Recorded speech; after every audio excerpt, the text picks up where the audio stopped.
Welcome, everyone. Bruchim habayim. I'm very excited to have you here for the second in our series of lectures about Israel. And I promised some of you that you would be thrilled to be here this particular evening because of our speaker. But before I do that, a paid commercial announcement. You'll be hearing this every single week. If you haven't yet done it, you must go on to the World Zionist Organization website and register to vote. Hopefully you'll vote for ARTSA, but whichever organization you vote for, remember that you really do make a difference in how the money that you give to the JNF and to the Federation is spent in the land of Israel. This is really your only way to affect the way it's spent, and I do hope that you'll consider voting for ARTSA, which is the Reform Zionist Movement. That becomes even more important as today we're reading in the newspapers, I'll turn this down in a second, but today we're reading in the newspapers that there's really been some question about funds being spent by the WZO to create settlements that you may or may not agree with. I don't want to get into politics this evening, but it just is an indication of how important it is that we have the control over the dollars we give. The only way you do that is by voting in the World Zionist Organization election. So please make sure you do that. It's $10 for every vote. That's only to pay for the cost of elections. That's all that is. So with that, the reason I'm so excited that Howard Lubavitch is here as our scholar is really three reasons. First of all, there's really no one that I prefer studying with in this community than Howard Lubavitch. He not only is he brilliant, but as you'll hear, he's a wonderful storyteller, and he makes history come alive. And that is the reason. Second reason is that Harold and I decided we like him so much that we're actually schlepping him along with us on our Eastern European tour in October as our scholar in residence. And if you know Harold and me at all, you'll know that if we didn't like him, he would not be coming with us. So that's the second reason. And the third reason is that he has really been the prime teacher for our Israel lectures in the past. And I will tell you that everyone that has been there has told us, especially those who then traveled to Israel with us, that they've been invaluable to them to understand what they are seeing and hearing and feeling. So, fourth reason is that he is the director of the Cohen Haddow Center for Jewish Studies at Wayne State University. And the reason that's so important is, first of all, Wayne State is really coming into its own as a center for Jewish studies, and he is in no small part due to his leadership. But also Temple Israel has a real connection with that center because, as you know, the family, so Rita Haddow is a Temple Israel member, longtime Temple Israel member, so we have a real connection with that important venture in the city of Detroit. Those are, I think, now the four reasons. I'm sure I could come up with 5 or 6 why we're all excited, but Howard, come teach us about Jerusalem.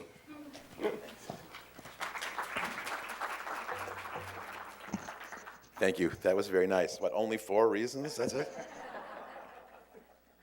Well, that's very nice of you to say. I have to admit, I never get tired of hearing stuff like that. Everyone likes to hear nice things, but thank you very much. That was a very, very nice introduction. And now I just have to, high praise, and now I have to be worthy of that high praise. I will do my best.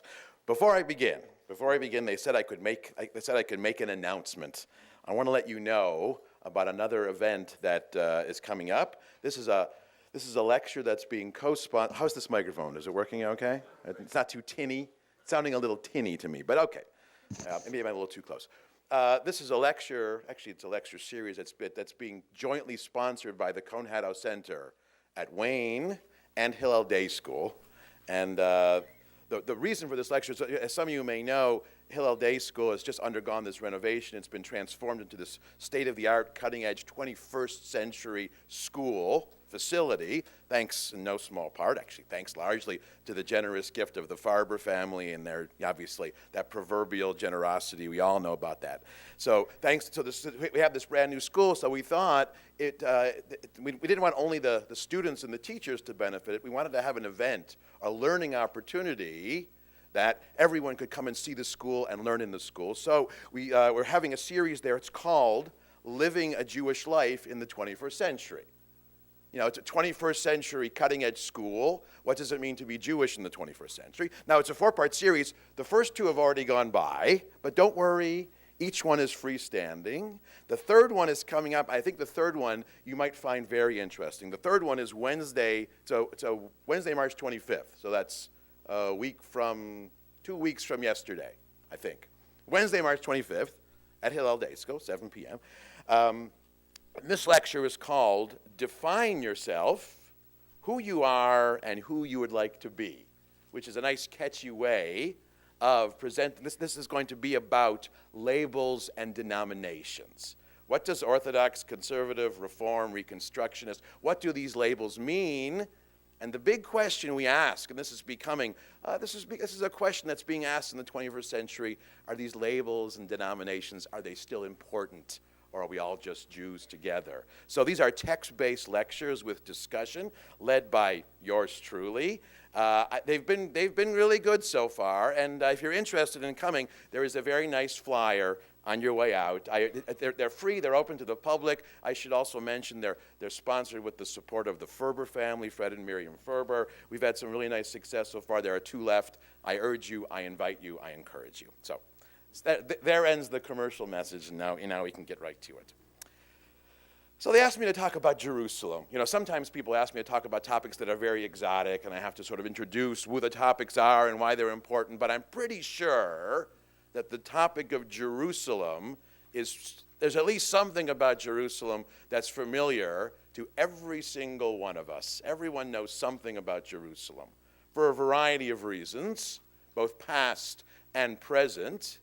But just to give us a sense about how central Jerusalem is in the Jewish consciousness, and indeed even beyond the Jewish consciousness, let me give you a couple seasonal examples. We just finished the holiday of Purim. Which doesn't take place in Jerusalem. It takes place in the diaspora, in Shushan, in Persia. But Jerusalem is mentioned in a very specific way. Now, one of the main characters is Mordechai. He's one of the protagonists, one of the heroes of the story. And how is Mordechai introduced to us? He's introduced to us first as Mordechai HaYehudi, Mordechai the Jew. By the way, Mordechai is the first character in the Bible who is referred to as a Jew. Abraham was never called a Jew. He's a Hebrew or an Hebrew, and Moses is an Israelite. It's always Hebrew, Israelite, Hebrew, Israelite. Mordechai is the first person who's referred to as a Jew. Mordechai HaYehudi. What else does it tell us about him? It says, Ben Yair, Ben Shimei, Ben Kish, Yemini. It gives us his genealogy. The son of Yair, who was the son of Kish, who was from the tribe of Benjamin. And then it says, Asher Hogla Yerushalayim. His great-grandfather was among the exiled from Jerusalem. That's who he is. He isn't just Mordechai the Jew living in Shushan. He is among the exiled of Jerusalem. The Jews in exile identified themselves as having this connection to the city of Jerusalem. So that's just past. We have, I think, a more well-known connection with respect to Pesach. You know what the last word, the last phrase we say in the Seder? I'm not counting the songs at the end. The songs at the end, that's sort of the add-on stuff. The official end of the Seder ends with those 3 words, L'shana haba'ah b'Yerushalayim. Next year in Jerusalem. Now, for most of us, we're probably not going to move to Jerusalem. We might not even be visiting Jerusalem, but that's how important Jerusalem is. The idea of Jerusalem being in the center of our thinking, of our identifying. That's how central Jerusalem was. But Jerusalem wasn't only a centerpiece in religious terms. Oftentimes, Jerusalem as a place became an archetype for Jews throughout the history of the diaspora. Being connected to Jerusalem was important. Let me give you 2 examples there. The Jews who lived in Muslim Spain, in medieval Spain, one of the things they wanted to do was to show that they were an ancient community, in Spain. And it's like Jews in America trying to say, there were Jews who got off the Mayflower, which wasn't true, but it's a nice thought. Or there were Jews who came with Christopher Columbus. It's not true also, but it's a nice thought. The Jews in Spain, when they wanted to show how long they had been in Spain, they referred to themselves using a verse from the biblical book of Obadiah, a four-word phrase. They called themselves Galut Yerushalayim Asher Bisfarad, the exiles from Jerusalem who live in Spain. They define their antiquity by saying they came directly to Spain from Jerusalem. So, one more example. One more example. Does anyone here come from a family that came from Lithuania? Any Litvaks here? All right. The most important Jewish community in Lithuania, indeed, one of the most important Jewish communities in Eastern Europe was Vilna. Today it's called Vilnius. This was a center of Jewish learning. Now, the nickname of Vilna, for centuries, it was called Yerushalayim Delita. Lita is the Hebrew word for Lithuania. Yerushalayim Delita means Jerusalem of Lithuania. So it's like when a place was called the Jerusalem of something, it means it's the best. It's as good as a city can get. That's how central it is to us. Now, the remarkable thing is it isn't only Jews who play this game. Christians also did something very similar with Jerusalem. When Rome became the center of the church in late antiquity, Rome was called either the New Jerusalem or Second Jerusalem. Same thing with Constantinople when it became the center of the Eastern Orthodox Church. And when Moscow, several centuries later, became the center of the Russian Orthodox Church, it was called Third Jerusalem. Jerusalem is just everywhere. Jerusalem, Jerusalem, Jerusalem. That's how important it is. So one of the questions we want to ask tonight, why? Why is it that Jerusalem is so central to us, so important to us? And of course, why is it that it's central to non-Jews as well? How is it that Jerusalem became the city, not only of great importance to Jews, but to Christians and Muslims as well? Now, most of what I want to say is how Jews feel about Jerusalem, but I'll mention the others as well. Take a look at your handout for a second. It isn't only the examples I gave. Famous people, great orators through history, always had interesting things to say about Jerusalem. This is what Benjamin Disraeli said about Jerusalem. This is after one of the first times he visited there. A great city whose image dwells in the memory of man is the type of some great idea. Rome represents conquest. Faith hovers over the towers of Jerusalem, and Athens embodies the preeminent quality of the antique world, art. Now, first of all, Jerusalem is being put together here with Rome and Athens. That's very, very nice company. Even though physically Jerusalem was never as big and impressive as Rome and Athens, Jerusalem was sort of kind of out of the way a little bit. It's like this would be like comparing Omaha, Nebraska to New York City and LA. No offense if anyone here is from Nebraska. But okay, Jerusalem was put, and then it says, the view of Jerusalem is the history of the world. It is more. It is the history of earth and of heaven. Jerusalem is the place where heaven and earth meet. High praise. One more, Winston Churchill. Now remember, this is a 20th century quote. What did Churchill say? Speaking to this audience, speaking to the world in general, you ought to let the Jews have Jerusalem. It was they who made it famous. I love that quote. Winston Churchill was never short on quotes. Jerusalem exists in our consciousness. And one of the reasons why it's so central is there are really two dimensions to the specialness of Jerusalem in Jewish history. The first would be related to the phrase Yerushalayim Ir HaKodesh, Jerusalem, the sacred city. Jerusalem is a sacred place. And the other would be Yerushalayim Ir HaBirah, Jerusalem, the capital city. So it resonates in a religious sense, but it also resonates in a political sense. So there is this dual connection to Jerusalem. So let's explore first this religious connection, and then we can talk a little bit about the politics as well. Which, If you have questions after, we can talk about some contemporary things if you want. You know what our sages called inyana de yoma, affairs of the day. But first, let's get a good, clear sense of this connection to Jerusalem. Look at text number 1. You know, the rabbis in the Talmud, oftentimes they use sort of roundabout ways of praising things.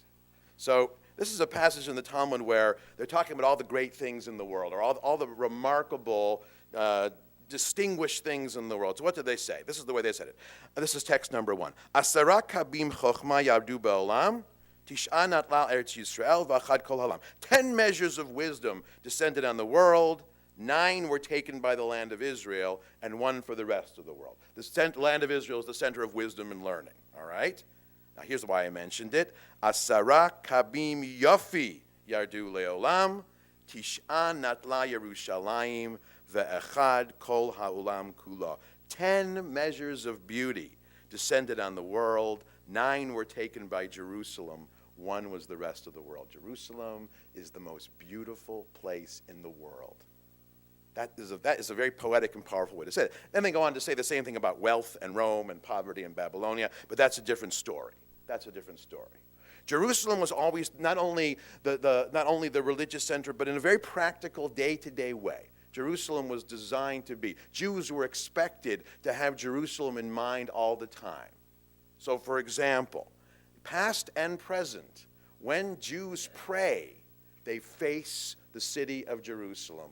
This is an old idea, all the way from the Talmud. Listen to how the rabbis of the Talmud explain it in text number 2. Haya omed b'chutz la'aretz, one who stands in prayer outside the land of Israel should direct his heart toward Eretz Yisrael, pray to Israel. One who stands in prayer in the land of Israel should direct his heart toward Jerusalem. So, you know, we generally face east when we pray, but if you're in Israel, you don't face east because you're already in Israel. You face Jerusalem. Then, of course, one who stands in prayer in Jerusalem should direct his heart toward the Temple Mount, and so on and so on. Jerusalem is this point along the hierarchy of the sacred, of holiness in Judaism. Eretz Yisrael, the land of Israel, is one center, but within there, Jerusalem is the center. And of course, within Jerusalem, it's where the temple stood. But Jerusalem is part of this hierarchy. And at the end of this hierarchy of holiness, the rabbis add this remarkable statement of why is it important for all Jews to face Israel or all Jews to face Jerusalem when they pray? Nimtzeu kol Yisrael mechavnim et libam l'makom echad, such that all of Israel are directing their hearts to one place. Jerusalem isn't only a center of beauty, it's unifying beauty. This connection to Jerusalem is something that Jews share in common, but not only in an abstract sort of way, in a very practical way. Every single Jew in the world who prays, wherever he or she may be, faces the same place. Even if they're facing different directions, everyone's pointing to the same place. This is a crucial idea for a people that, for much of its existence, has been dispersed through the four corners of the earth. It's part of the glue that holds the Jewish people together, and it transcends the kind of Jew you are. Any Jew, regardless of, are you a little religious, are you a lot, are you pious, are you indifferent? Jerusalem is one of those things that Jews share in common. Now, in conceptualizing Jerusalem, the rabbis made an interesting dichotomy. They differentiated two dimensions of the city of Jerusalem. One they called Yerushalayim Shel Mala, which means heavenly Jerusalem. The word Mala means upper in Hebrew. So Jerusalem of the upper realm of existence, heaven. And then there was Yerushalayim Shel Mata, which means lower Jerusalem or worldly, this worldly Jerusalem. The rabbis recognized that Jerusalem was this nexus, this connection between heaven and earth. And while the temple stood, the belief was this is the place on earth where God resides, where the presence of God resides. But they also recognized that Jerusalem isn't only the temple. Jerusalem is a place where people live. It's an actual place. It's a city. People go about their lives in Jerusalem, and both of these aspects of Jerusalem were important. So this isn't just a place where you have some sublime connection to God. This is a place where people live. And they made an interesting way of differentiating these two dimensions of Jerusalem. Look at text number 3. Okay? Now this is a rabbi whose name was Rava, said in the name of Rabbi Yochanan. Okay?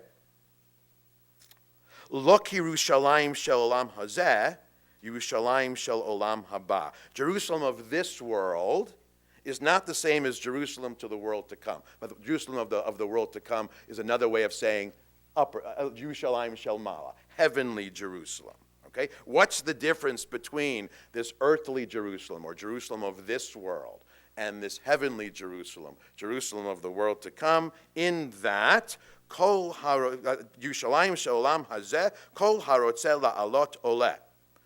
This worldly Jerusalem, anyone wishes to ascend to Jerusalem can do it. It's open to everyone. It's a city. It's a place where anyone can go.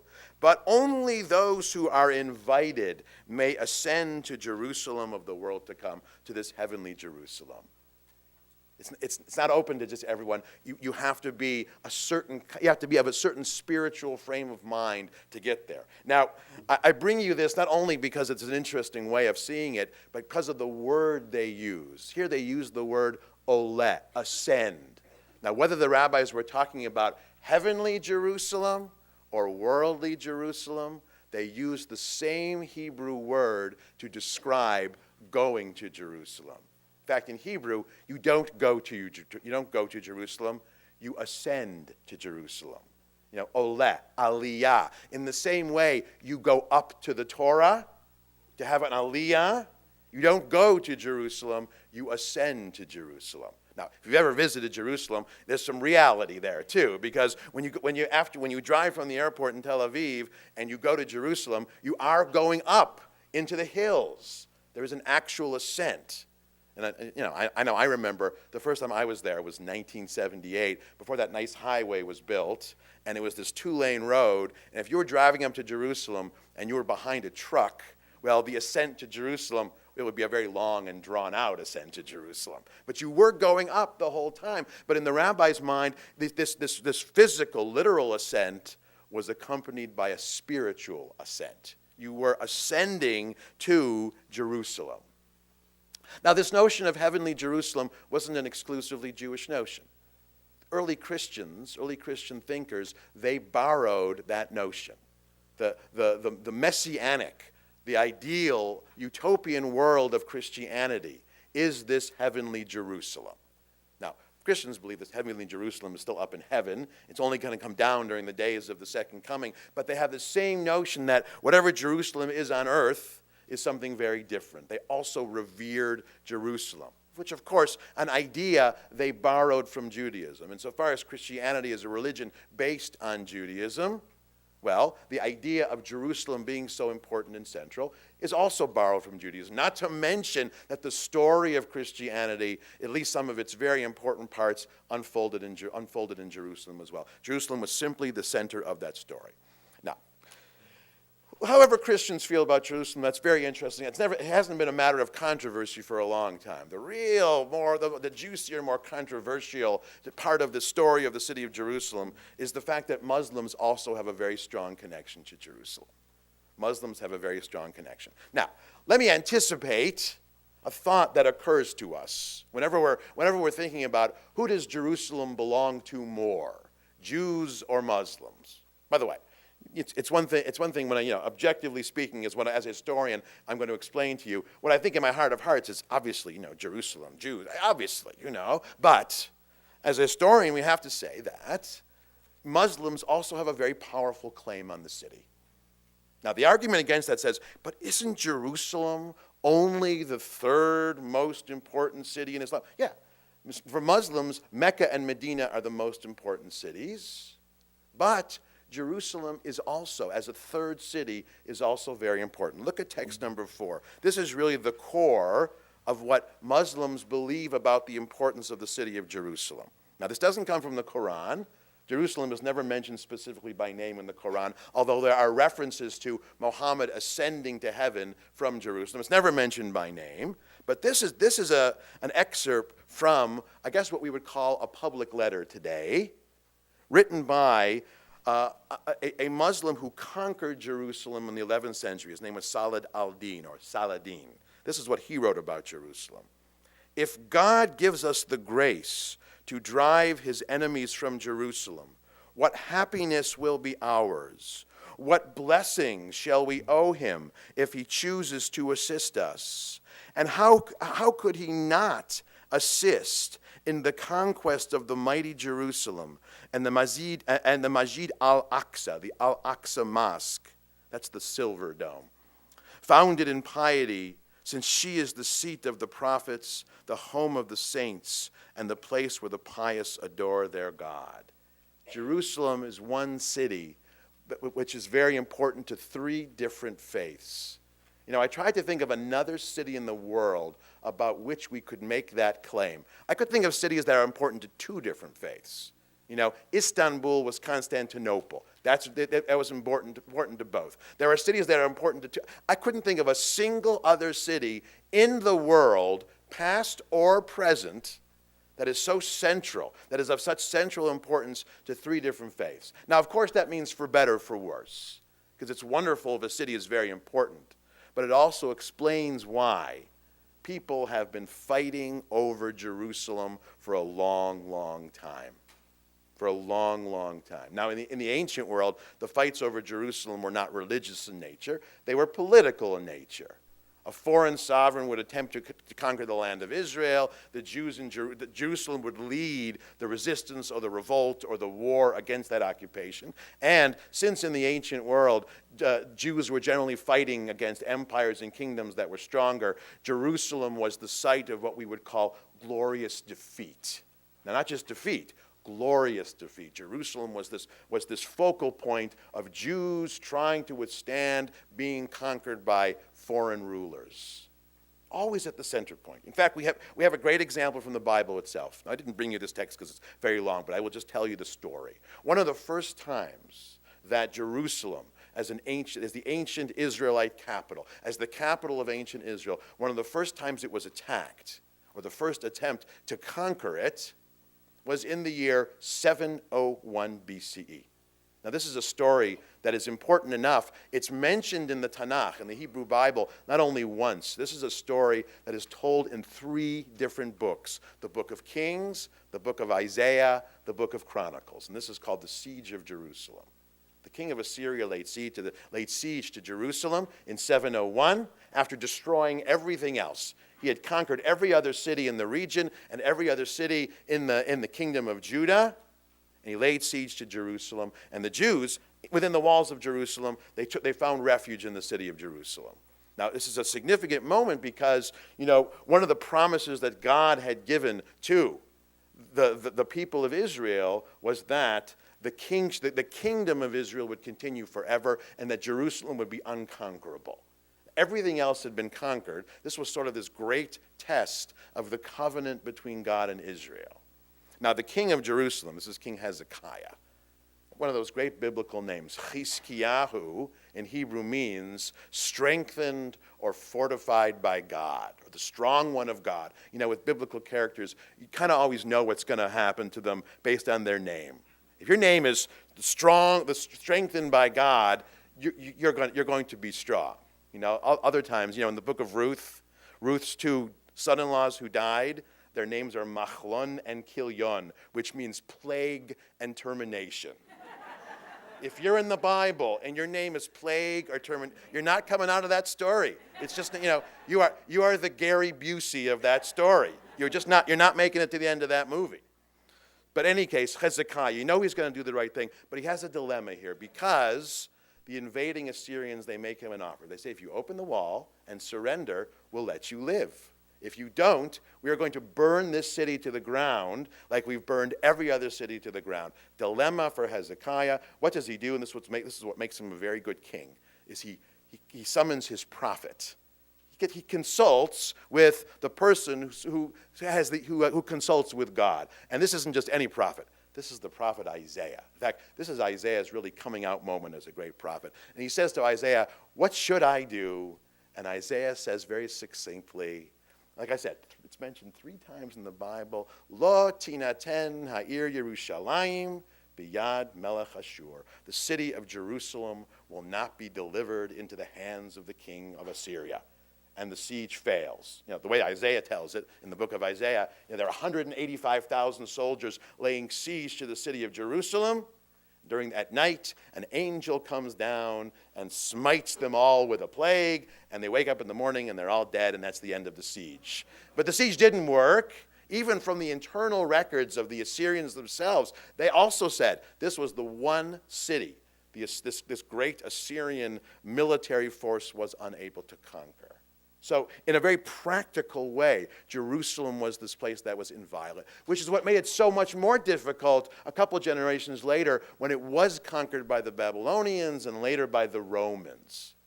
And so regaining Jerusalem became the symbol of redemption for Jews, which makes sense. The loss of Jerusalem as a Jewish capital, this was the ultimate in trauma, in disappointment, in disillusionment, in pain.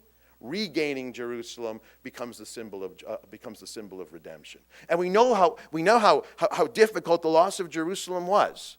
One of the first texts of the Bible that's written in exile is Psalm 137. You know it. Al Naharot Bavel Sham Yashavnu Gambachinu. By the waters of Babylon, we wept as we remembered Zion. And then it goes on to the phrase, Im eshkachech Yerushalayim. If I forget thee, Jerusalem, tishkach yamini. Let my right hand wither. We can't even imagine being Jewish without having Jerusalem. This is one of the reasons why. Because this latest exile, because the lack of sovereignty in Jerusalem, because the lack of Jewish independence went on for so long, this is why the rabbis came up with this idea of this heavenly Jerusalem. Jerusalem isn't only something physical, isn't only a place where you live, it isn't only the political and economic center of the Jewish people, it's also the spiritual center of the Jewish people. That was a form of consolation. That was a form of continuity. And that's what made it possible for generations of Jews, centuries of Jews, who not only never visited Jerusalem, but never even imagined the possibility of visiting Jerusalem, for them to have the connection. Jerusalem meant something. And keeping in mind, in the pre-modern world, before there was technology, before there was photographs or the internet or whatever else, it wasn't just that most Jews never visited there or never imagined visiting there. Most Jews never even saw a picture of Jerusalem. Jerusalem literally existed in the imagination of Jews. They would read or hear how Jerusalem was described, like this thing about the beauty of Jerusalem. They would read the stories about Jerusalem in the Bible. They would hear about people who were lucky enough to visit. They would hear about it, but they never saw it.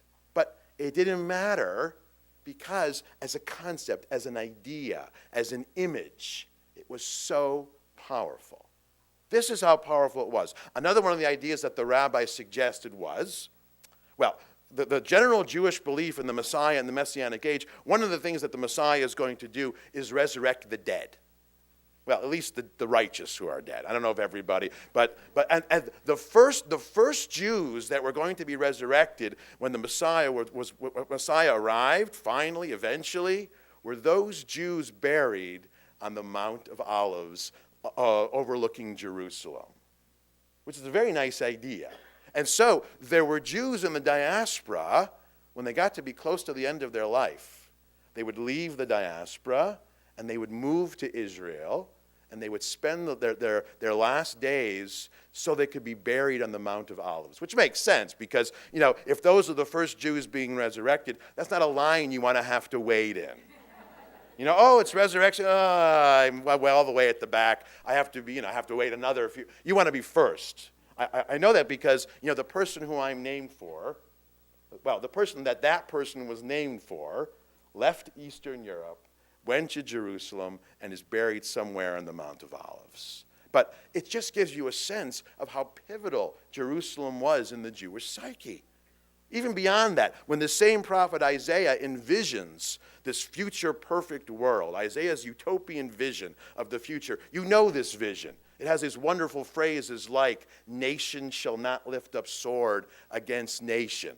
Right before that phrase in Isaiah chapter 2, we have another famous phrase, Ki mitzion tetzei Torah, udevar Adonai miYerushalayim. Out of Zion will come the Torah, the teachings of the Torah, and the word of God from Jerusalem. And in Isaiah's vision, this isn't only a message or teachings for Jews. Jerusalem becomes the center of the world.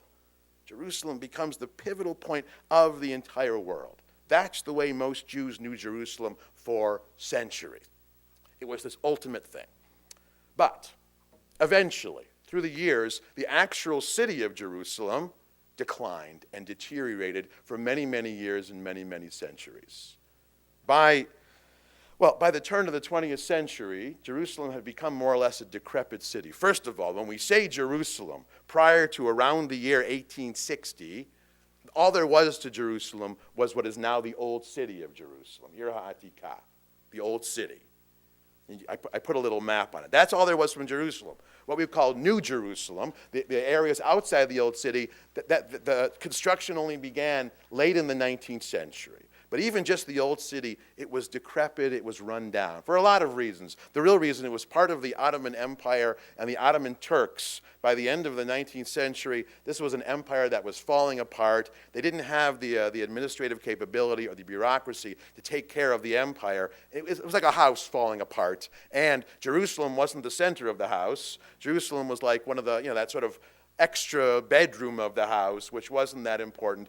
It was really starting to fall apart. But don't take my word for it. Look at text number 5 on page 3 in your handout. Many people would visit Jerusalem, among whom was Mark Twain, Samuel Clemens.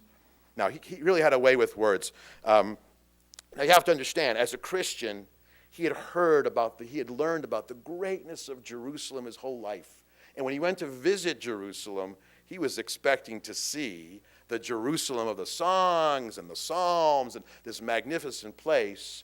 And he got to this decrepit, broken down city, and he wrote this, quote, "A fast walker could go outside the walls of Jerusalem, the walls of the old city, and walk entirely around the city in an hour. I do not know how else to make one understand how little it is." Sorry for that typo.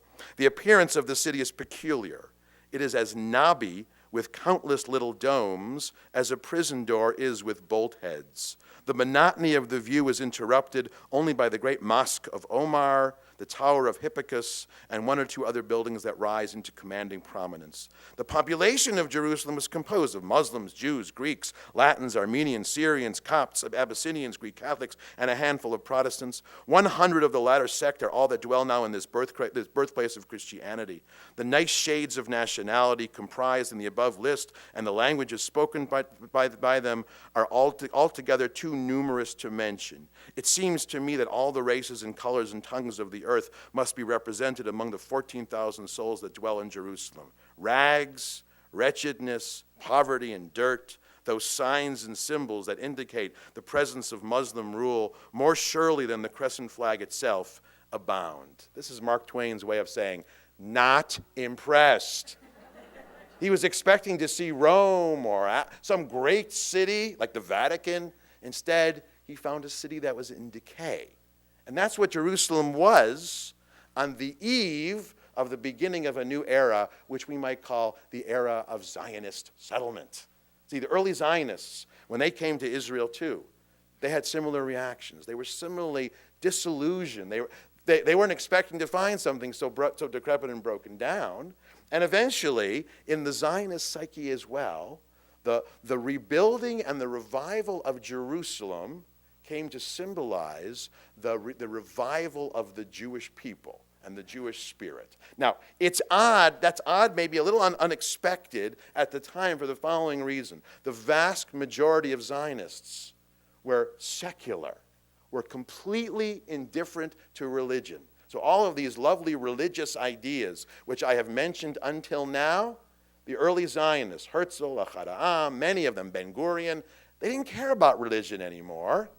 But for them, it was that other dimension of Jerusalem. Jerusalem is the great ancient capital of the ancient Jewish kingdom. They weren't bothered by the decrepit nature of Jerusalem for any kind of religious reason. They didn't see the hand of God there because they didn't really believe in God. What they saw was a travesty of history, and they saw the need to revive this city. And to revive this city by making it the centerpiece of the Jewish state they wanted to build. And so Jerusalem comes to symbolize the challenge and the difficulty of transforming the Jews and bringing Jews into a new age.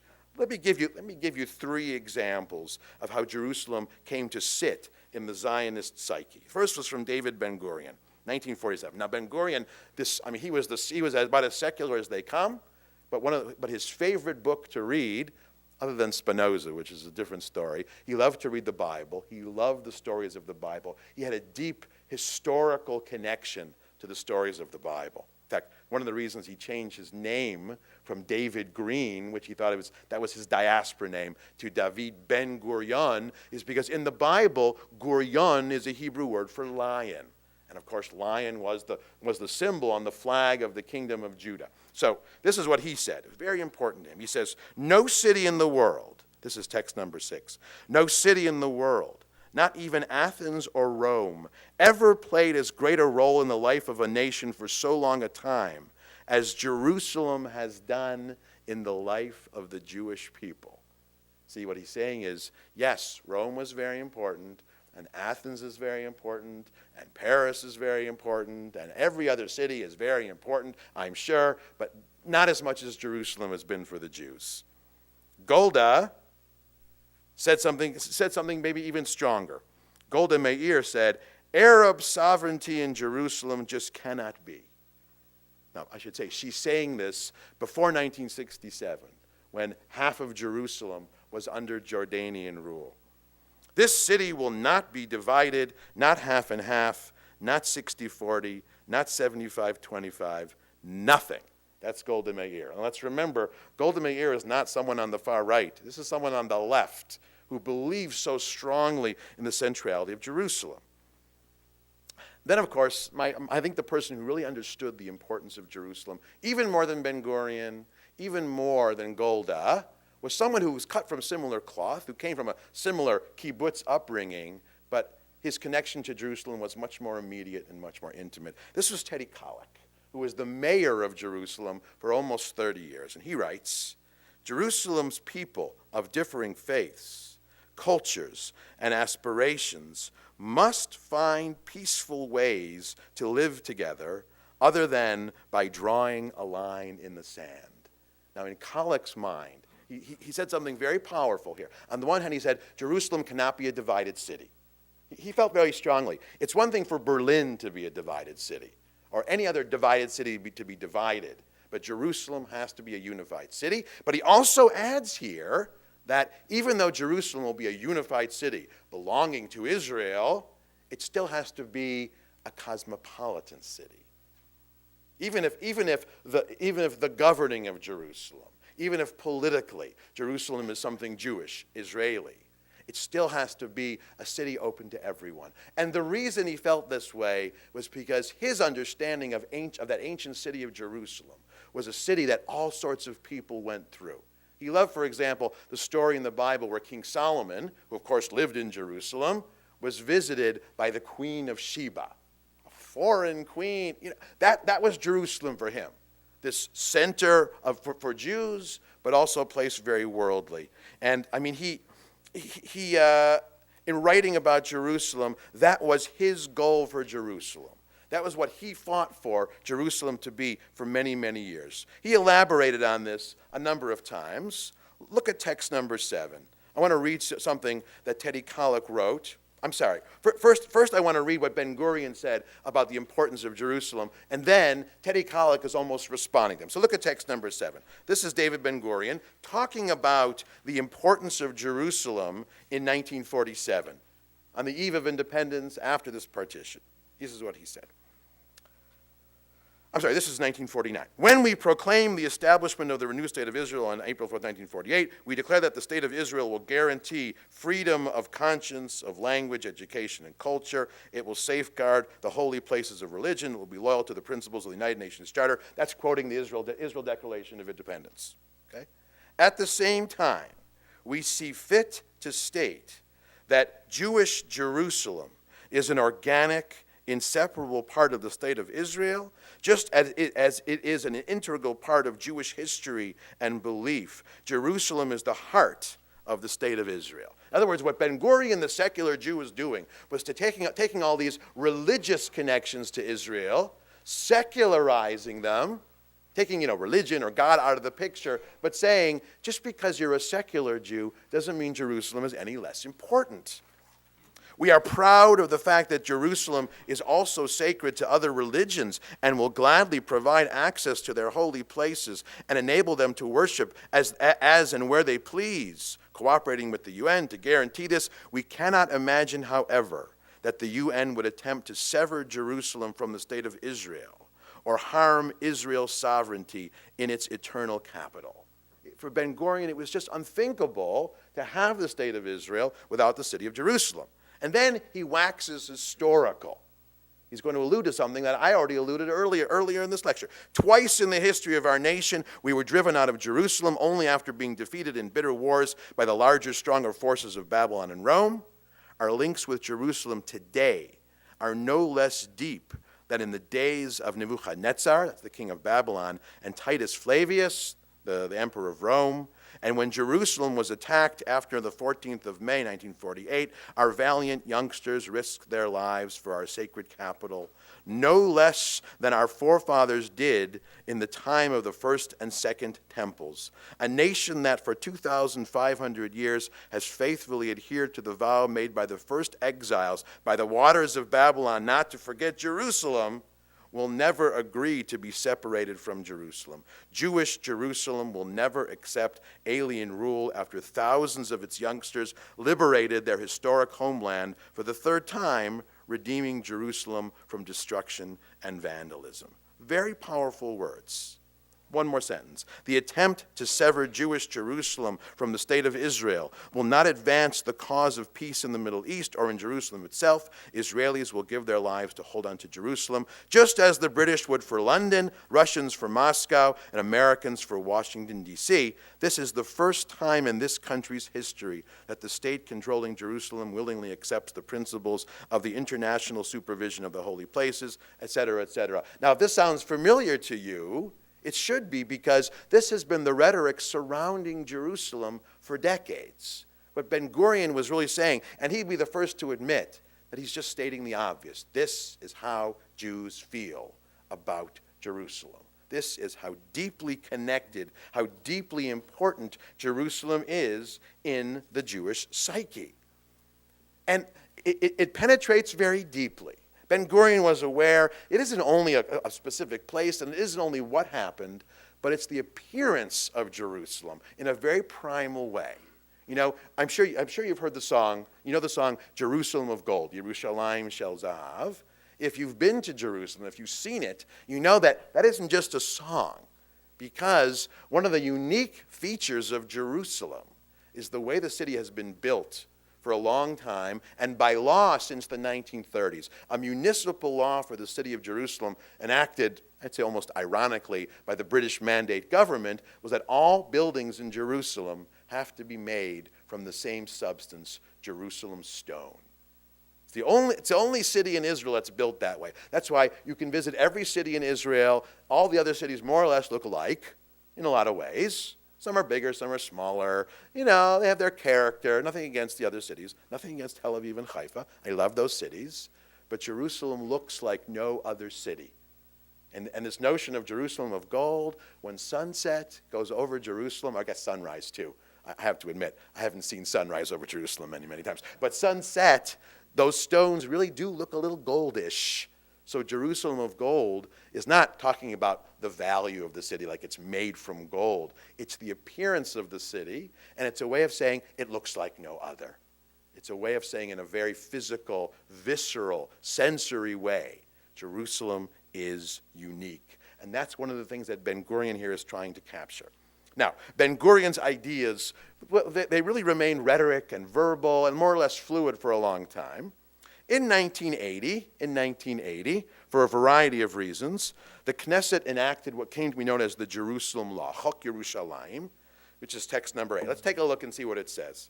Now, they're not introducing anything new here. Now, know that 1980 is 13 years after the Six-Day War, that prior to the Six-Day War, the eastern part of Jerusalem belonged to Jordan, and the west part of Jerusalem belonged to Israel. The city was divided in a way that, we've seen these opinions that dividing Jerusalem is just, I don't know if this is the word they would use, ashanda.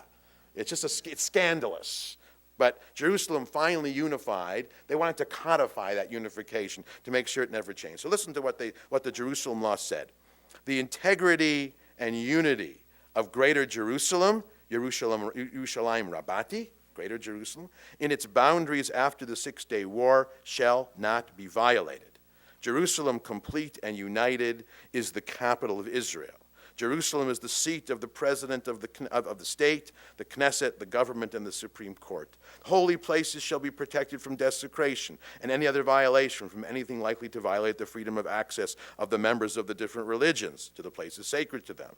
The government shall provide for the development and prosperity of Jerusalem and the well-being of its inhabitants by allocating special funds, including a special annual grant to the municipality. Jerusalem shall be given special priority in the activities and the authorities of the state so as to further its development in economic and other matters. The government shall set up a special body or bodies for the implementation of this section. Now, of all of this, it's all very important and all very, very powerful, but I would suggest that a key phrase here, or a subtle but important element, is 4b, about Jerusalem being given special priority in the activities of the state. And that's especially important because when we talk about Jerusalem as a city, and not as a symbol, but as a city, Jerusalem as a city is not a very prosperous city. Jerusalem doesn't have very much in the way of resources. There's not very much industry in Jerusalem. Tel Aviv is a much wealthier city than Jerusalem. Haifa is a wealthier city than Jerusalem. Beersheba is a wealthier city than Jerusalem. So in terms of tax revenue, Jerusalem doesn't collect that much. So Jerusalem has always been at the mercy of the state to cover its expenses.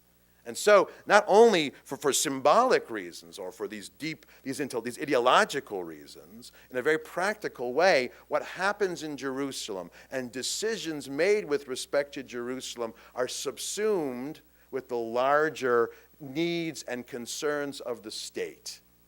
Jerusalem often does not function autonomously because Jerusalem can't afford to function autonomously. Now, I think that's significant when we think about Teddy Kollek's vision for Jerusalem. So look at text number 10. We'll come back to number 9 in a sec. Remember, Teddy Kollek was the one who saw Jerusalem as a cosmopolitan city. In 1988, toward the end of his tenure as mayor of Jerusalem, he wrote an essay called Sharing United Jerusalem. Now, at no point, nothing that I'm about to quote him, does he suggest that Jerusalem should be divided, but he did have a very inclusive understanding of what this united Jerusalem would look like. So listen to what he writes. And remember, this is the guy who's the mayor. This is hands-on. This is the guy who understood Jerusalem. Quote, "The emphasis has traditionally been on the self-segregation of independent, organic, historical communities, each with its religion, language, literature, history, dress, and food. This is why for centuries the old city has been divided into 4 separate quarters, Christian, Armenian, Jewish, and Muslim." He said, historically, Jerusalem was always this sort of patchwork of separate little areas. It was never very well integrated or combined together. For centuries, these communities lived in greater or lesser harmony with each other. The notion of separate but equal, this is an interesting thing he says, the notion of separate but equal education was justly discredited in the United States because it was not equal and because the separation was imposed by the majority. The voluntary separate and equal tradition of the old city spread out beyond the walls in the late 19th and early 20th century. Today, among the Jewish population, we see clear signs of change, hailing from 103 diasporas so vastly different. The Jews are gradually but steadily forming one cohesive, distinct national group. Even so, almost a third of the Jewish population lives in strictly separate ultra-Orthodox neighborhoods. Among the Arabs, a similar process is taking place. So this isn't something he thought was ideal. The way he saw Jerusalem in 1988 is a city that was self-segregated. in two ways. Self-segregated between Jews and Arabs, or Jews and Muslims, but also self-segregated between Orthodox, Haredi neighborhoods and everyone else. And he saw this broader Jerusalem becoming these little separate cantons, and he felt everyone was losing out. Everyone was losing out. So he goes on to say, the basic dilemma that confronts us in the governance of Jerusalem is this. We are trying to run a democratic municipal administration in a city where most of the population, Jewish and Arab alike, lacks democratic traditions. Jews from Muslim countries, from Afghanistan to Morocco, from Eastern Europe and Latin America, have always distrusted the state. They survived by creating self-contained communities whose leaders represented them to the outside world and the state. The same is true of the 40 Christian groups, which have always lived under their religious hierarchies, nor could the Muslims of Jerusalem ever fully identify with their rulers. The Turks were Muslims, but under their administration, the Muslim Arabs were only marginally better off than Jews and Christians. The British were infidels, and Jordanians considered Palestinians second-class citizens, especially those in Jerusalem, whom they correctly saw as opposed to the Hashemite regime. In other words, Teddy Kollek is saying, first of all, being mayor of Jerusalem is very, very tough, because you're being mayor over a population of people who by their very nature and by their very heritage don't want to be governed very much. They just want to be left alone and live with their own kind, live with people like them. And remember, this isn't just Jewish, Muslim, and Christian. This is all different kinds of Jews wanting to be segregated one from the other, and different kinds of Christians and different kinds of Muslims. But Kollek asked the question, and he's among the first to ask a question, is this the best thing for the city? Is this something sustainable? In an age of notions of democracy, in an age of notions of the organic city, is this the way Jerusalem should be? Now, he wrote this in 1988. I think in many ways he turned out to be a bit prophetic, because what he identified as the beginnings of a problem, as the first stages of a problem, in many ways have grown more chronic. There is now intense struggle between Jews and Arabs over different parts of Jerusalem. But there's also a problem between religious neighborhoods and secular neighborhoods. Sometimes these problems can get very intense.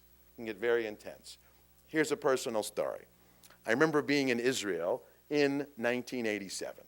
Now, if you know anything about Israel, one of the things that's very common is when the external situation gets better, settles down, internal problems bubble up.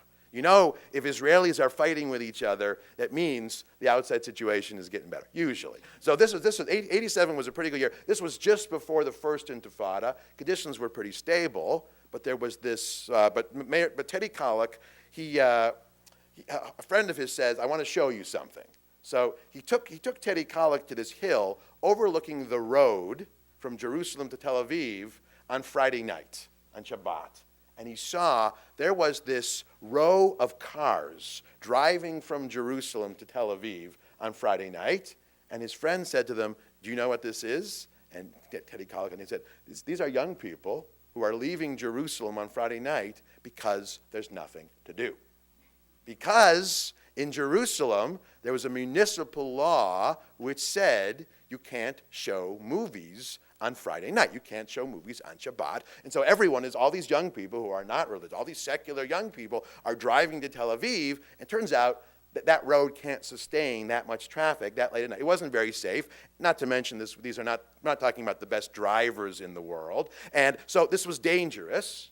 So Teddy Kollek had the chutzpah to suggest, well, why don't we open the movie theaters on Friday night? Maybe we should. Now, he found a loophole in the municipal law. So the law said no movies on Friday night, no sort of secular entertainment on Friday night, unless it's part of a cultural event.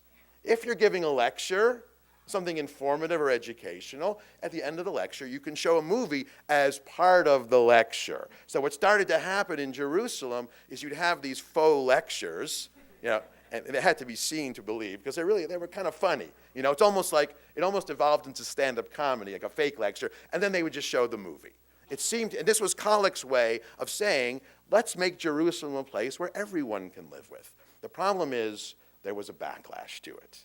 When more religious circles of Jews discovered this little loophole, they began this new ritual where on Friday night they would wait outside the movie theater, and when the movie was getting out, no, this wasn't exactly throwing stones, they would, I don't know what to describe it, they would try or moan at the Jews coming out of the movie theater.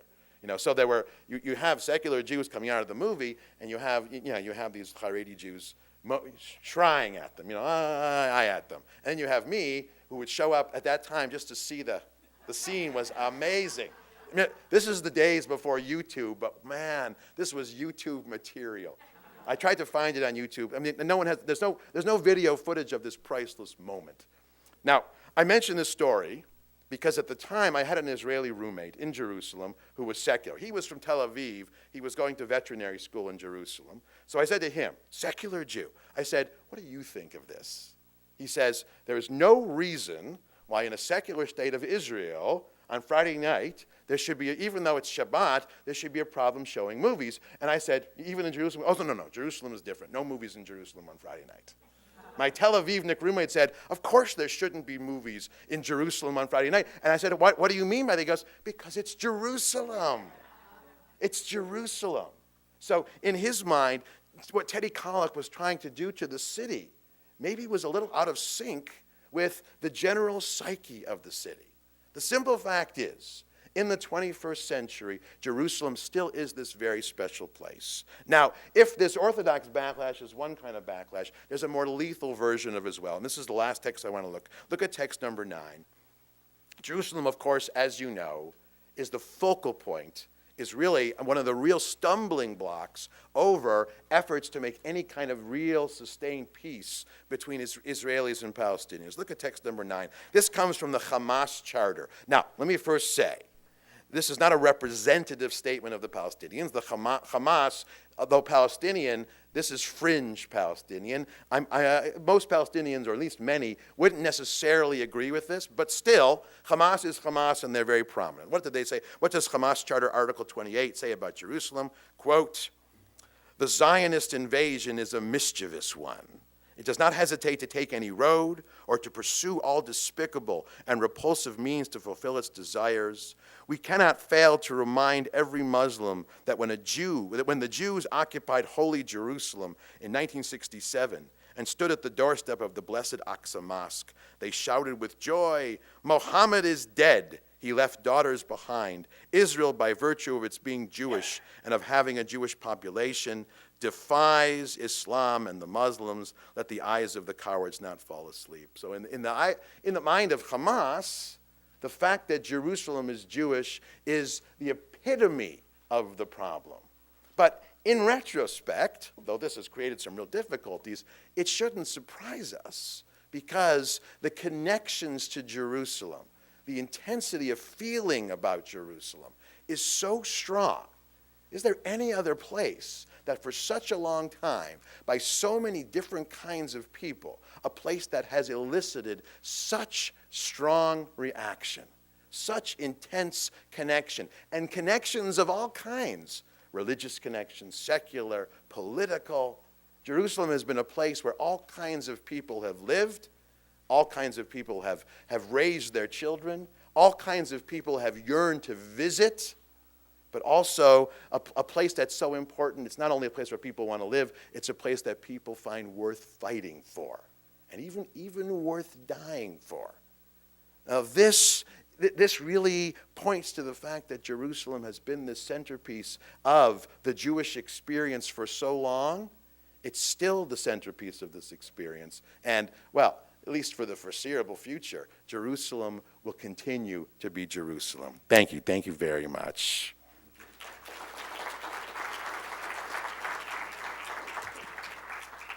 So, does anybody have any questions? Yes, ma'am. On page 4. On page, oh, we're going to quote something. Excellent. I love it. All right. The second full paragraph, the one that starts with the attempt to sever Jews from Jerusalem. Yes. If you go down further, it says, this is the first time in the country's history that the state controlling Jerusalem willingly accepts the principle of international supervision. Wait, are you in Jerusalem? Are you in the Ben Gurion quote? Wait, tell me, in the first full paragraph or the second full paragraph? Oh, okay. This is the first one. Yes. Okay. Okay, about 4 or 5 lines. Yes. Says this is the first time in the country's history that the state controlling Jerusalem willingly accepts the principle of international supervision of the holy places. Yes. So, did that mean that, like, a UN body was going to observe that nobody, like the Holy Sepulchre or anything else that was under international? This has come up repeatedly. Did everyone hear the question? The quote was that the quote from Ben Gurion said that Ben Gurion said, "This is the first time in the country's history that the state controlling Jerusalem, meaning Israel, willingly accepts the possibility of international supervision." And this is a soundbite, a statement which Israeli leaders of all sorts have entertained. The notion that if it was possible through some sort of international neutral supervision to guarantee that everyone would have access to these holy sites, then Israel as a country and the city of Jerusalem would be okay turning it over. You know, it always pops up, that possibility, because what to do with the city of Jerusalem is one thing, and that's a difficult problem, but the core of that problem is what to do with the old city, and particularly the Church of the Holy Sepulchre, the Kotel, the mosques. No one wants those under anyone else. So this notion of one possibility is, well, let's let some neutral body govern it. The trouble with that is no one has been certain enough to say that any international body can really do that. So no, right now it's fully under Israeli supervision. But one of the things that the Israeli government likes to say, and I think for the most part they've been pretty consistent about it, is under Israeli sovereignty, all of these holy sites have been open to everyone. Now, it's not always true. There are extremists of various sorts who make it difficult for one group or another to get somewhere. Not to mention, from a strictly Jewish perspective, the Western Wall has not been fully accessible to Jewish women who want to pray there. So it's not a perfect situation, but the statement that the state of Israel has done a better job than any other sovereign, any other ruling body in making sure everyone has access is still, more than 90% true. I'll just give you the contrast. When the old city belonged to Jordan, prior to 1967, when Jews would go to the Kotel, to the Western Wall, to pray, there were Arab homes almost right up to the Kotel, maybe 6 feet away. So when you would pray at the Kotel, it wasn't that big, large, open courtyard that's there now. You'd basically be standing in an alley outside of someone's window. So if you wanted to have some deep, meaningful spiritual experience at the Kotel, it wasn't like today. You would hear people talking, maybe even talking about you. Maybe even yelling at you. I mean, you were really right on someone's porch almost. So that doesn't exactly qualify as open access. But since 1967, the holy sites of Jerusalem have been more and more open. So I think in some ideal setting, and certainly in terms of negotiation, it would be nice if, just to take that element out of the difficulty of finding a settlement, just to hand Jerusalem over to some neutral body, but it would have to come with some guarantee, some sense of certainty, or at least probability that this neutral body could actually do it. And no neutral body has demonstrated the ability to make these sites open. That's a very important question. Yes, sir.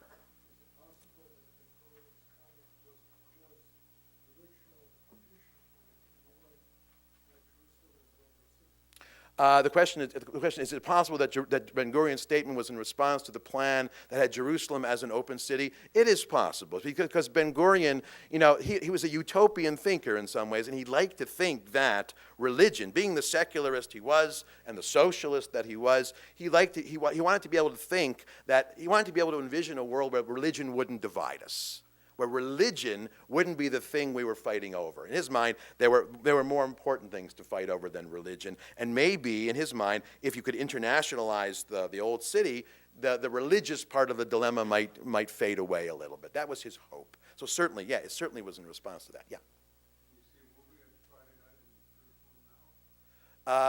In some neighborhoods, yes. In some neighborhoods, no. And sometimes it's done on the sly. That rule about the cult is still technically in effect. The problem now is that the Haredi population in Jerusalem has gotten a little more aggressive. They've gone from shrine to stone throwing sometimes. So depending where you are, if you're in a part of Jerusalem where it's not a very religious part, yeah, you could probably do it.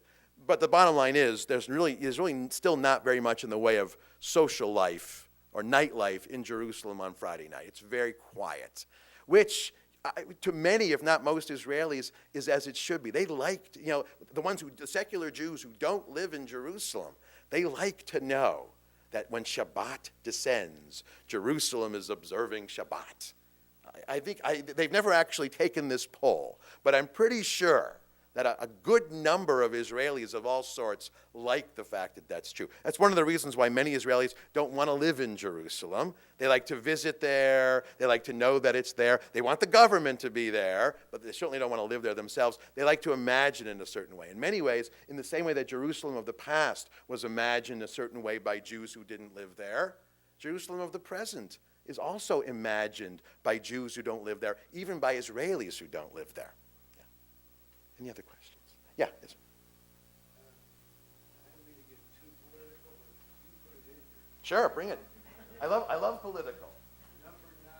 Ah, You said, you made a comment, you just said, well, Hamas is a fringe group. yeah. Yet, now, you might be naive about this, so Mhm. please correct me, but they had an election, Right. and probably 50% of Palestinians voted for it. Let me replace the word fringe group with extremist group. That makes more sense. Now, the reason I use fringe is I'm thinking of Hamas originally, and Hamas certainly, when this charter was written, was a fringe group within the Palestinian people. Is that, Arafat's PLO and then Fatah, that was the mainstream political organization. Since 1988, for a variety of reasons, Hamas has found greater and greater support, partly because of the frustration with Fatah and Abbas. But, yes, they are the most extreme group. So would you say then that the Palestinians who support Hamas agree with number 9? The great question, do the Palestinians who support Hamas, yes, agree with number 9, but the trick of that is, what do we mean by Palestinians who support Hamas? What it reminds me of, whenever I think of Hamas, it's a slight aside, I always think of the city of Hoboken, New Jersey. Because, Hoboken, New Jersey for a long time, and maybe still, I'm not sure, it's basically a mob city. It was a really nice city. It was clean. There was no crime except mob crime. And to live in Hoboken, you had to go along with that situation. But I wouldn't have described everyone who lived in Hoboken as sort of supporters of the mob. It's something you just have to deal with because that's where you live. I think many Palestinians, they support Hamas either because they see no viable alternative or because they're afraid not to, just like in Hoboken, New Jersey. I think that may be the situation. But that doesn't diminish the fact that, yes, it's disturbing. But the fact, yes, but for some at least, and really the ardent supporters of Hamas, and really, the fighters of Hamas, the terrorists of Hamas, they believe it wholeheartedly. In their mind, the end game cannot be anything less than the elimination of any sort of Jewish sovereignty from any part of Jerusalem. That's Hamas's end game here. They still haven't revised this remarkably. Every now and then they give a little overture that maybe they're going to rethink it. Not yet. Maybe one day in the future. We can be cautiously optimistic, but we have to be very cautious when it comes to Hamas, of course. Yes. Any other questions? Yeah. More about religion, Yeah. validity of religion for Christianity. I mean, it makes sense that Jerusalem is part of the story. Yeah. Ties them to us to the Of course. Islam, but Al-Aqsa. Could you just elaborate where Al-Aqsa stands on? The question is about the connection of Islam to the city of Jerusalem. Well, Al-Aqsa was a mosque that was built. It was built in the 7th or the 8th century, not long after Islam began, to commemorate an important moment in the life of the Prophet Muhammad. That's what. Well, no. Omar, the other mosque is built on the top of the dome of. That's where the temple stood. But Al-Aqsa, that was a part of Muhammad's very important journey. That's where he had his visions, that's where he had his dream. I would say, if you wanted to make an analogy, that in this sense, Al-Aqsa and Jerusalem is to Muslims what Hebron is to Jews. Hebron is not Jerusalem, But still, it's the city where the patriarchs are buried. Important things happened there. Okay? Yes, absolutely. And on top of a church, too. Of course, yes, exactly.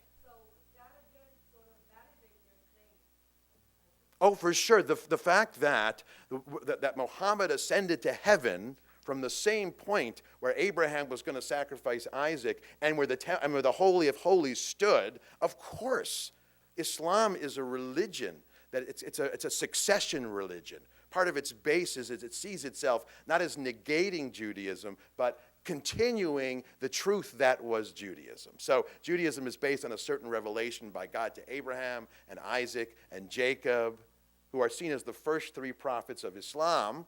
Well, actually Ishmael also. Ishmael more. But Islam is the culmination of what Judaism introduced. So for sure, it makes perfect sense. And any Muslim would agree. Yes. But of course, their argument is, Judaism only took it so far in terms of spirituality and connection to God. Christianity went a little further. Islam got a little bit higher. But yes, they have no problem with the notion that Islam stands on the shoulders of Christianity and Judaism. Just gets a little bit higher because they're standing on the shoulders. Very important. That's what Al-Aqsa really means.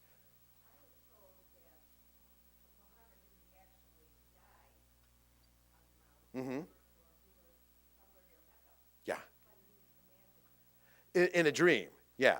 Well, that's how sometimes in religion there's historical truth and there are sort of stories sometimes. I think Judaism might be guilty a little of that ourselves, But the point is that's exactly right. Some Islamic traditions and some important ones say he didn't actually ascend, but he had a dream of ascent from going. But the fact that he dreamt of ascending from that point, it's Muhammad. If he's dreaming of that point, that itself makes it very important for Muslims. That stuff makes it very, very important for Muslims. The analogy I would be is, how Romans believe that Romulus and Remus were weaned by wolves? Come on, it's probably not true. It doesn't matter. The symbol of the story, the power of the story is just as important. So yeah, that makes the connection very, very important. If there are no, one more, yeah, we can have another question. Based on what we were just talking about, are there any major archaeological arguments, divisions that might occur the more things are discovered? Archaeology. Okay, all right. In some ways, that's a whole separate story. I'll give you the brief. Most of the debates among the discoveries, the recent discoveries of archaeologists, have to do with the biblical notions, the biblical understanding of Jerusalem. Archaeological findings have added very little to the competing claims of Jews, Christians, and Muslims, at least to this point. But among archaeologists trying to verify or unverify the stories of the Bible, the most recent is there's an archaeologist. Archaeology in Israel for a long time was a boys' club. All the archaeologists were men. There's this young woman archaeologist, well, younger, she's in her 40s, and everyone has been trying to find where was the throne room of David in the city of David. And she said, about 10 years ago, she made the claim, the reason that no one is finding it is because everyone is digging based on the wrong verse of the Bible.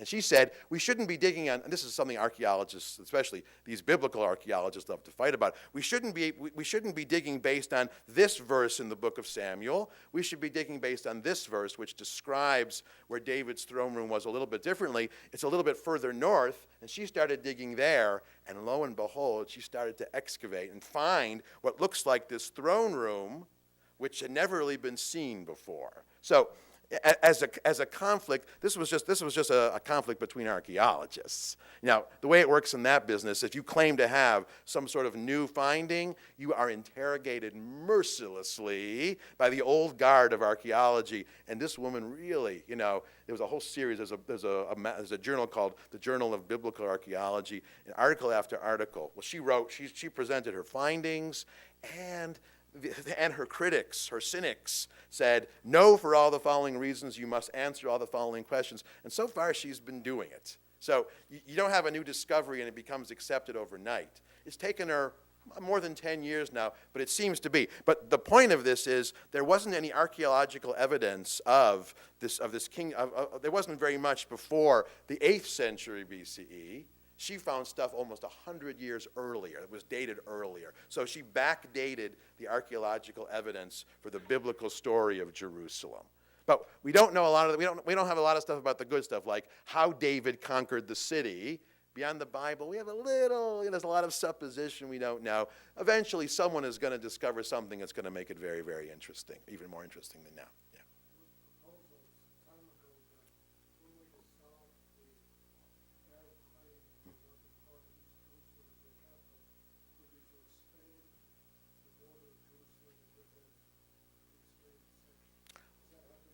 Well, the question was, one way to solve this conflict over who Jerusalem should belong to is sort of expanding Jerusalem and giving the Palestinians one section. In some ways, it's sort of happening almost organically, because now there are parts of East Jerusalem which are almost entirely Palestinian, and fewer Israelis are saying that in some sort of final settlement, do we really need to hold on to all of that?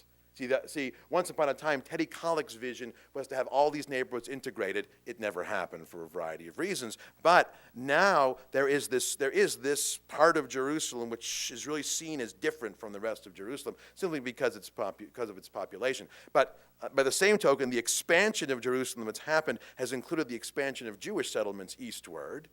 But it's still possible, to draw a line. It would be kind of a jagged line, but a line and divide between that part of Jerusalem, which is Arab East Jerusalem, and that or Arab Jerusalem, and that part of Jerusalem which is Jewish or Israeli Jerusalem. And most people think eventually, if not most, many people think eventually, sometime down the road, one of the compromises that the two sides are going to make is to let the Arab part of East Jerusalem become part of one state, and the Jewish part of Israel become part of another state. So what you're saying, in effect, it's already happened. It's just a question of getting everyone to agree about it. But yeah, that's a toughie. But it's easier said than done, because even though demographically it makes sense, emotionally it's very difficult. Emotionally, for someone who thinks like Ben-Gurion thinks, but for so long the Jews waited for a unified Jerusalem, and now we're going to give up a piece, it's difficult to imagine. So this is an example of a compromise that's a very difficult compromise. That's still a matter for the future. Well, if there are no other questions, thank you very much for listening tonight.